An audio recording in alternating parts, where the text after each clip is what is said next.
Hello, good morning, जोहार। मैं राजू और आप देख रहे हैं 24 झारखंड न्यूज। चलिए जानते हैं झारखंड की आज की 25 मुख्य बड़ी खबरों को। झारखंड कैबिनेट की बैठक में 30 प्रस्तावों पर लगी मोहर। मुख्यमंत्री तीर्थ दर्शन योजना में 11 नए तीर्थ स्थलों को मिली मंजूरी। सीएम चंपा सोरेन की अध्यक्षता में मंगलवार को झारखंड कैबिनेट की बैठक प्रोजेक्ट भवन में हुई। इसमें 30 प्रस्तावों पर कैबिनेट ने मोहर लगाई है। मंत्रिमंडल समन्वय सचिव वंदना डाडेल ने बताया कि मुख्यमंत्री तीर्थ दर्शन योजना के तहत राज्य के 11 नए तीर्थ स्थलों को जोड़ने की मंजूरी दी गई है। इसमें राज्य के बाहर के 20 तीर्थ स्थलों को जोड़ा गया है। कैबिनेट ने एक प्रस्ताव को मंजूरी दी है कि इसके तहत पंचायत स्वयंसेवक को अब पंचायत सहायक कहा जाएगा। कैबिनेट ने राज्य के चयनित प्राथमिक स्कूलों को जनजातीय एवं क्षेत्रीय भाषाओं के लिए घंटी आधारित शिक्षकों की नियुक्ति का फैसला किया है। राज्य में प्राथमिक विद्यालयों की संख्या 21,189 है। कैबिनेट की बैठक के बाद पत्रकारों से बातचीत में झारखंड के सीएम चंपाई ने कहा कि वे 1932 का खतियान व सरना धर्म कोड व आदिवासी मूलवासी के मुद्दे झारखंड के लिए अहम है। झारखंड कैबिनेट से राज्य कर्मियों को भी तोहफा मिला है। चंपा सोरेन कैबिनेट ने महंगाई भत्ते में बढ़ोतरी को स्वीकृति दी है। 4% की वृद्धि की गई है। होली से पहले राज्य सरकार ने इन्हें सौगात दी है। राज्य कैबिनेट से पारित 30 प्रस्तावों में सड़क निर्माण को भी स्वीकृति दी गई है। झारखंड के सरकारी स्कूलों की कक्षा 9वीं से 12वीं के छात्रों को दी जाने वाली पाठ्य पुस्तकों की राशि में वृद्धि की गई है। इस कैबिनेट में न्यू झारखंड भवन के लिए 105 करोड़ की पुनरीक्षित प्रशासकीय स्वीकृति दी गई है। मूसा बनी से उड़ीसा बॉर्डर की सड़क के लिए 35 करोड़ की राशि की मंजूरी दी गई है। दुमका में रानेश्वर पथ के लिए 65 करोड़ की राशि मंजूर की गई है। मुख्यमंत्री ग्राम सड़क योजना के तहत चतरा रांची पथ के लिए कैबिनेट ने राशि की मंजूरी दी है। डीएबी पुंदाक से डीएबी हेहल तक 4 लेन सड़क के लिए राशि की मंजूरी दी गई है। प्रेजा फाउंडेशन द्वारा 8 नए राजकीय पॉलिटेक्निक कॉलेज का संचालन किया जाएगा। मंगलवार की कैबिनेट की बैठक में राज्य कर्मियों के परिवहन भत्ता में संशोधन को स्वीकृति दी गई है। झारखंड के पूर्व सीएम मधु कोड़ा बीजेपी के शीर्ष नेतृत्व के बुलावे पर गए दिल्ली, साथ नहीं जा सकी उनकी पत्नी एमपी गीता कोड़ा। झारखंड के पूर्व मुख्यमंत्री मधु कोड़ा मंगलवार को बीजेपी के शीर्ष नेतृत्व से मिलने दिल्ली गए। रांची हवाई अड्डे से उन्होंने दोपहर बाद दिल्ली के लिए उड़ान भरी। चाईबासा में बीजेपी के प्रदेश प्रभारी सह राष्ट्रीय उपाध्यक्ष लक्ष्मीकांत वाजपेयी का दौरा छोड़कर वे अकेले ही विशेष बुलावे पर दिल्ली गए हैं। उनके साथ उनकी पत्नी व सिंहभूम से सांसद गीता कोड़ा उनके साथ दिल्ली नहीं गई है।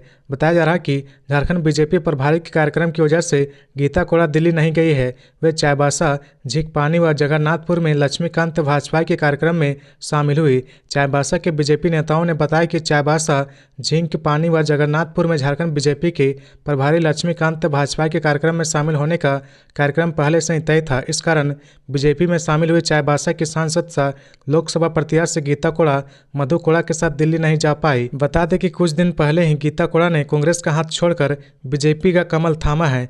लोकसभा चुनाव 2024 में सिंहभूम से उन्हें बीजेपी ने प्रत्याशी बनाया है। झारखंड के पूर्व सीएम व गीता कोड़ा के पति मधु कोड़ा के करीबियों ने बताया कि 2 दिन बाद वे चाईबासा लौट आएंगे। बीजेपी में गीता कोड़ा को शामिल कराने के बाद मधु कोड़ा की बीजेपी के शीर्ष नेतृत्व से मुलाकात नहीं हो पाई थी। इस दौरान गीता कोड़ा को चाईबासा संसदीय क्षेत्र से पार्टी का अधिकृत प्रत्याशी भी घोषित कर दिया गया है। चुनाव में क्या रणनीति होगी, इस पर भी राष्ट्रीय नेतृत्व के साथ दिल्ली में मधु कोड़ा बात करेंगे। सांसद गीता कोड़ा के बाद मधु कोड़ा के भी बीजेपी में शामिल होने की तैयारी चल रही है। झारखंड कैबिनेट की अगली बैठक 16 मार्च को प्रोजेक्ट भवन में होगी। मंत्रिमंडल सचिवालय एवं निगरानी विभाग ने सूचना दी है कि चंपाई कैबिनेट की अगली बैठक 16 मार्च को शनिवार को पूर्वाह्न 11 बजे से होगी। बैठक झारखंड मंत्रालय प्रोजेक्ट भवन के मंत्रिपरिषद कक्ष में होगी। इस संबंध में अन्य सभी विभागों और अधिकारियों को सूचित कर दिया गया है।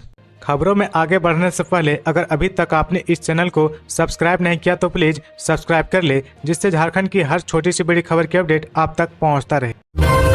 रांची बनारस वंदे भारत एक्सप्रेस से सफर हुआ आसान। अब रांची से बोकारो सिर्फ 2 घंटे में, बोले विधायक बिरंची नारायण। रांची बनारस वंदे भारत एक्सप्रेस व 1 स्टेशन 1 प्रोडक्ट स्टॉल के उद्घाटन को लेकर बोकारो रेलवे स्टेशन पर मंगलवार को भव्य कार्यक्रम का आयोजन किया गया। उद्घाटन कार्यक्रम को लेकर बोकारो रेलवे स्टेशन को सजाया गया था। कार्यक्रम में बतौर मुख्य अतिथि बोकारो विधायक बिरंची नारायण मौजूद थे। बोकारो विधायक ने कहा कि वंदे भारत एक्सप्रेस ट्रेन चलने से बोकारो से बनारस जाने में कम से कम समय लगेगा। मोदी सरकार ने जो वादा किया था वह अब पूरा किया है। वंदे भारत एक्सप्रेस रांची से बोकारो मात्र 2 घंटे में पहुंचेगी। बोकारो से कोडरमा 1.5 घंटे में सफर तय कर सकेंगे। इस ट्रेन के परिचालन से बोकारो वासियों को बहुत लाभ मिलेगा। बोकारो रेलवे महिला समिति की महिलाओं ने देशभक्ति गीत गाकर और बंगला गीत पर नृत्य कर उपस्थित लोगों का मन मोह लिया। कार्यक्रम का संचालन स्टेशन प्रबंधन AK हालदार ने किया। गिरिडीह में कोयला बालू ढोने वालों से वसूली, 3 पुलिसकर्मी सस्पेंड, 2 थाना प्रभारियों को शोकेज। कोयला और बालू ढोने वालों से वसूली करने के मामले में गश्ती दल के 3 पुलिसकर्मियों को गिरिडीह के SP दीपक कुमार शर्मा ने निलंबित कर दिया है, जबकि 2 थाना प्रभारियों को लापरवाही बरतने के आरोप में स्पष्टीकरण जारी किया गया है। बता दें कि गिरिडीह के SP को पिछले दिनों जानकारी मिली थी कि गिरिडीह नगर थाना क्षेत्र, पचम्बा थाना क्षेत्र और मुसफिल थाना क्षेत्र में लगाए गए गश्ती दलों वालों में से कोई वसूली करने में व्यस्त है। सूचना मिली थी कि गिरिडीह की उसरी नदी से बालू की अवैध ढुलाई करने वालों से वसूली हो रही है। वहीं CCL क्षेत्र से साइकिल और बाइक पर कोयला ढोने वालों से भी अक्सर वसूली की जाती है। इस शिकायत पर SP ने DSP मुख्यालय कौसर अली को औचक निरीक्षण करने का निर्देश दिया था। DSP कौसर अली ने गिरिडीह नगर थाना और पचम्बा थाना क्षेत्र के कई चिन्हित स्थानों पर निरीक्षण किया, जिसमें कालीबाड़ी चौक के पास कोयला ढोने वालों से अवैध वसूली करते एक गश्ती दल ने 3 लोगों को रंगे हाथ पकड़ लिया। औचक निरीक्षण के क्रम में कई स्थानों से गश्ती दल गायब भी पाया गया। DSP की रिपोर्ट पर SP ने गश्ती दल के 3 पुलिसकर्मियों को निलंबित कर दिया है। कांग्रेस विधायक अंबा प्रसाद के 17 ठिकानों पर ED की छापेमारी, भारी मात्रा में कैश व दस्तावेज जब्त।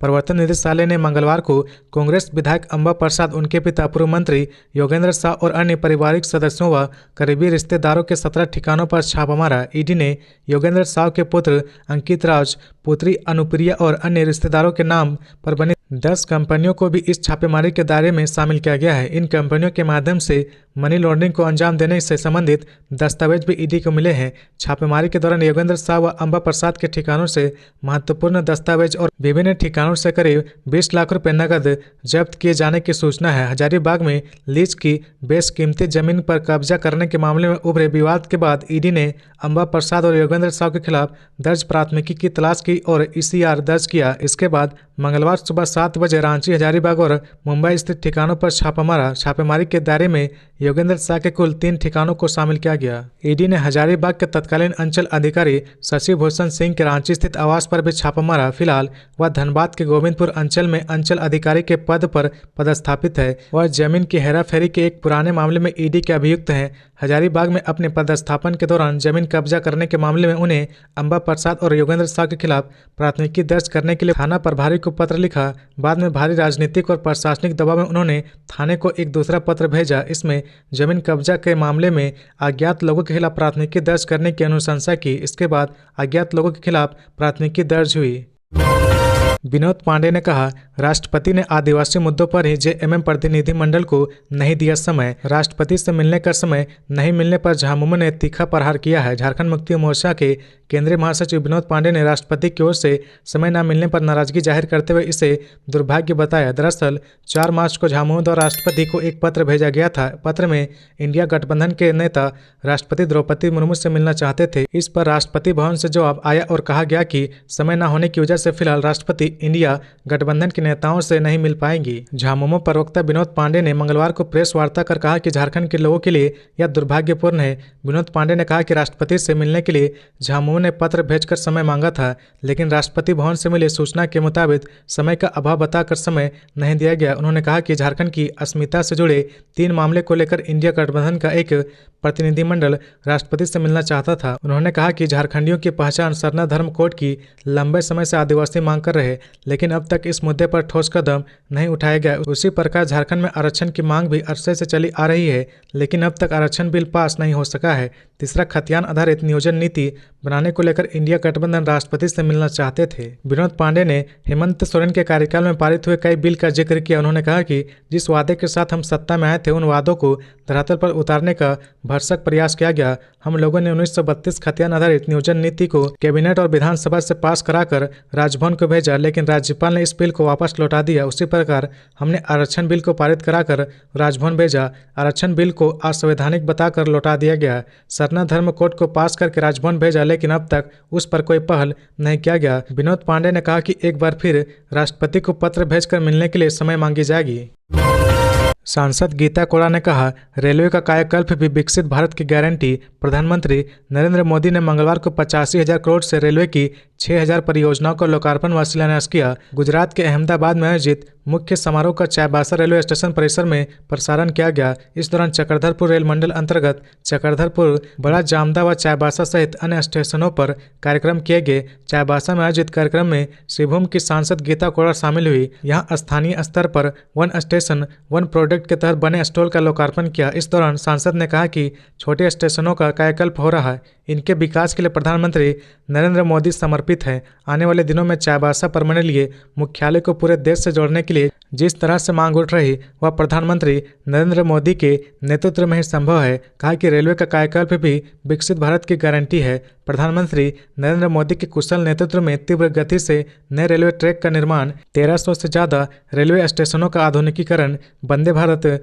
नमो भारत, अमृत भारत जैसी नेक्स्ट जनरेशन ट्रेन, आधुनिक रेलवे स्टेशन, आधुनिक रेलवे इंजन और कोच फैक्ट्रियां, यह सब 21वीं सदी की भारतीय रेल की तस्वीर बदल रही है। मौके पर पूर्व विधायक जवाहरलाल बनरा, पूर्व मंत्री बड़कुंवर गगरई, भाजपा जिलाध्यक्ष संजय पांडे, बबलू शर्मा, विकास शर्मा, पिंटू प्रसाद व त्रिशानु राय आदित्य उपस्थित थे।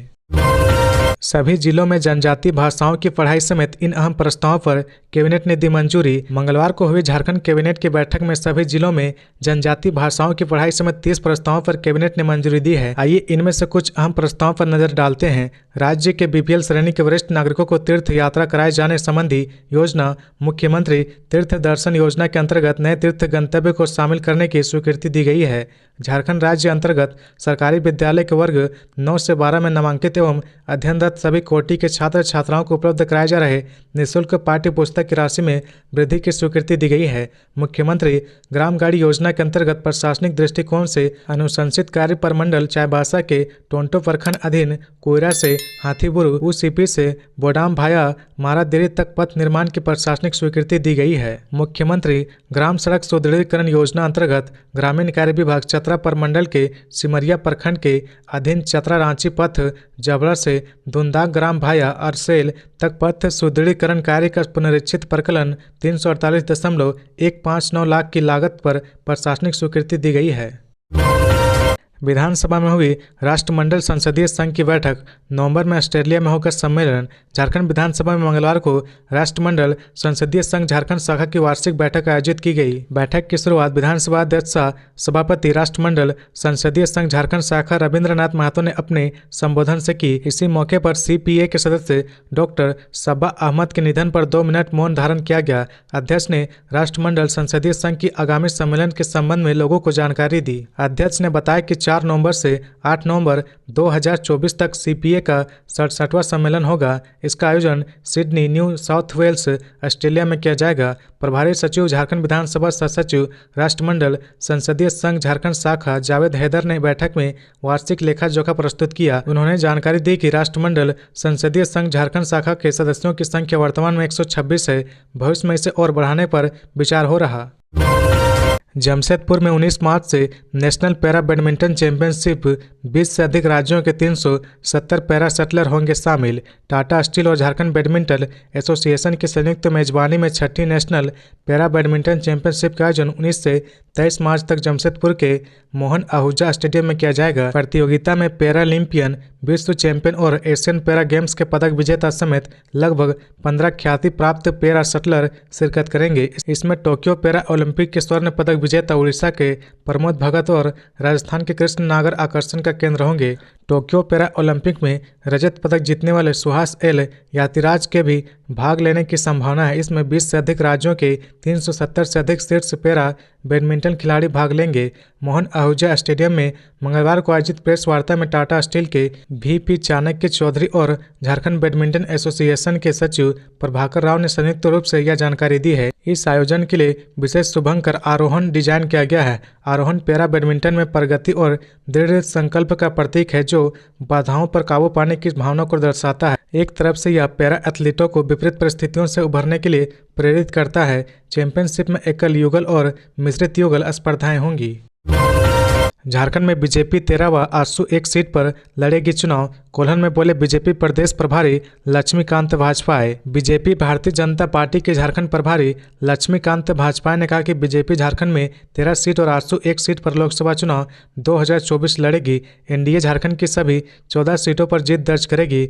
बूथ कार्यकर्ता पार्टी को जीत दिलाएंगे। उन्होंने ये बातें कोल्हन दौरे के दौरान आदित्यपुर में कही। उन्होंने कहा कि महागठबंधन ठगबंधन है। ईडी और सीबीआई से बचने के लिए यह गठजोड़ किया गया है। महागठबंधन की कोख में ही मौत हो चुकी है। यह चुनाव से पहले ही कई टुकड़ों में बंट गया है। कोल्हन दौरे पर मंगलवार को उन्होंने झींक पानी प्रखंड के जोड़ा पोखर में महिला समूह के साथ संवाद किया। वहीं चाईबासा में झारखंड प्रभारी ने प्रेस कॉन्फ्रेंस में कहा कि लोकसभा चुनाव में पार्टी झारखंड में राज्य सरकार की नाकामियों और केंद्र सरकार की उपलब्धियों पर चुनाव लड़ेगी। चंपा सोरेन की सरकार हेमंत सोरेन की पार्ट 2 सरकार के रूप में काम कर रही है, जो हर मोर्चे पर विफल हो चुकी है। इस सरकार के कार्यकाल में आदिवासी, दलित और पिछड़ों पर लगातार अत्याचार हो रहा। हेमंत सोरेन जैसे ही झारखंड के मुख्यमंत्री बने 7 आदिवासियों की नृशंस हत्या हो गई। वहीं राज्य में महिला दरोगा रूपा तिर्की की हत्या कर दी गई। इसके बाद आदिवासी दरोगा को ट्रक से कुचल कर मार दिया गया। सिंहभूम लोकसभा सीट पर भाजपा की तैयारियों की समीक्षा के बाद भाजपा ने कहा कि भाजपा के कार्यकर्ता मोदी सरकार के 10 साल की उपलब्धियों को लेकर जनता के पास जाएंगे और उनसे मोदी सरकार के तीसरे कार्यकाल के लिए वोट मांगेंगे। चतरा में शशि भूषण मेहता को बीजेपी का लोकसभा उम्मीदवार बनाने की मांग। अखिल भारतीय कुशवाहा समाज ने चतरा से शशि भूषण मेहता को बीजेपी का लोकसभा उम्मीदवार बनाने की मांग की है। कहा कि लोकसभा चुनाव में बीजेपी की ओर से कुशवाहा समाज से एक भी प्रत्याशी नहीं देने से समाज के लोगों में नाराजगी है। इसे लेकर अखिल भारतीय कुशवाहा महासभा के झारखंड प्रदेश अध्यक्ष अभय कुशवाहा ने प्रेस वार्ता में मीडिया को संबोधित करते हुए कहा कि झारखंड में कुशवाहों की संख्या काफी है। समाज के 90% लोग बीजेपी को समर्थन देते हैं, लेकिन इस बार अब तक बीजेपी की ओर से कुशवाहा समाज से एक भी उम्मीदवार नहीं दिया गया है। जबकि झारखंड की 4 लोकसभा सीट कुशवाहा बहुमूल्य क्षेत्र है। इसमें कोडरमा, गिरिडीह, हजारीबाग एवं चतरा शामिल है। कहा कि समाज के लोग आस लगाए हुए हैं कि चतरा से विधायक डॉक्टर शशि भूषण मेहता को अवसर मिलेगा। शशि भूषण मेहता को टिकट मिलने से झारखंड के सभी कुशवाहा समाज भारतीय जनता पार्टी को समर्थन देंगे। अभय कुशवाहा ने कहा कि यदि ऐसा नहीं हुआ तो कुशवाहा समाज निर्दलीय ही चुनाव मैदान अपना कैंडिडेट उतारेगी और भारतीय जनता पार्टी को सबक सिखाने का काम करेगा। प्रेस वार्ता में प्रदेश के पदाधिकारी चूड़ामणि महतो, अमरनाथ महतो, प्रयाग महतो समेत अन्य मौजूद थे। जमशेदपुर की हवा को साफ करने के लिए आगे आई महिला व बच्चे। भारत के 131 प्रदूषित शहरों में रांची, धनबाद के अलावा जमशेदपुर का भी नाम शामिल है। ऐसे में इस दाग को मिटाने के लिए शहर की महिलाओं और बच्चों ने प्रयास शुरू किया है। बीते 6 महीनों से शहर के 30 से अधिक बच्चे AQI मीटर लेकर हर दिन प्रदूषण का डेटा जमा कर रहे इन युवाओं को वायुवीर का नाम दिया गया है। इसी कड़ी में सोमवार को सुंदरपुर के दुर्गा एवं काली पूजा मैदान में बड़ी संख्या में महिलाओं व बच्चों का जुटान हुआ। महिला दिवस के उपलक्ष्य में आयोजित इस कार्यक्रम में बतौर मुख्य अतिथि वैज्ञानिक डॉक्टर गीता तरफदार ने कहा कि शुद्ध वायु हमारा सबसे बड़ा अधिकार है। इसके लिए अगर महिलाएं आगे आती है, इसकी जरूरत को समझती है, तो परिवार के साथ साथ समाज को भी इसकी महत्ता के बारे में समझाया जा सकता है। आज भी ग्रामीण इलाकों में अधिकतर घरों में जलावन से खाना पकाया जाता है। इसके लिए लकड़ी के साथ प्लास्टिक का इस्तेमाल किया जाता है। इसका सीधा असर महिलाओं के स्वास्थ्य पर पड़ रहा। जहरीली हवा सीधे उनके सांस में जाता है। उन्होंने यह भी कहा कि समाज के सभी वर्ग की महिलाओं के अंदर वैज्ञानिक सोच पैदा करना जरूरी है। हजारीबाग में 2 बाइक की सीधी टक्कर में 5 लोग गंभीर रूप से घायल। हजारीबाग के विष्णुगढ़ में 2 बाइक की सीधी टक्कर हो गई। इसमें 5 लोग घायल हो गए। घटना का कारण दोनों बाइक का तेज रफ्तार में होना बताया जा रहा। घटना गोमिया सड़क मार्ग पर स्थित अर्जरी गांव के समीप सोमवार को हुई। पुलिस ने जानकारी दी कि सड़क दुर्घटना में 5 लोग घायल हो गए। घायलों में चीनो सामदा निवासी निर्मल कुमार पिता प्रयाग महतो, संदीप कुमार पिता मंगल महतो, झुमरा पहाड़ निवासी विकास मांझी पिता अघनु मांझी, मंटू मांझी और छोटू बक्से के नाम शामिल है। मिली जानकारी के मुताबिक निर्मल महतो और संदीप कुमार एक ही बाइक में सवार होकर अपनी बड़ी बहन से घर बड़की सीधा बारह जा रहे थे। दूसरी बाइक में विकास मांझी, मंटू मांझी और छोटू बक्से चीनो सामदा से इसरी बाजार की ओर जा रहे थे। इसी क्रम में अर्जरी गांव के पास दोनों बाइक की आमने सामने टक्कर हो गई। तो ये थी आज की झारखंड की टॉप बड़ी खबरें। इसी तरह झारखंड की हर छोटी सी बड़ी खबर देखने के लिए आप हमारे चैनल 24 झारखंड न्यूज को सब्सक्राइब करके बेल आइकन प्रेस कर ले, जिससे झारखंड की हर छोटी सी बड़ी खबर की अपडेट आप तक पहुंचता रहे। तो आज के लिए बस इतना ही। हमें दीजिए इजाजत, फिर मिलते हैं नेक्स्ट न्यूज में।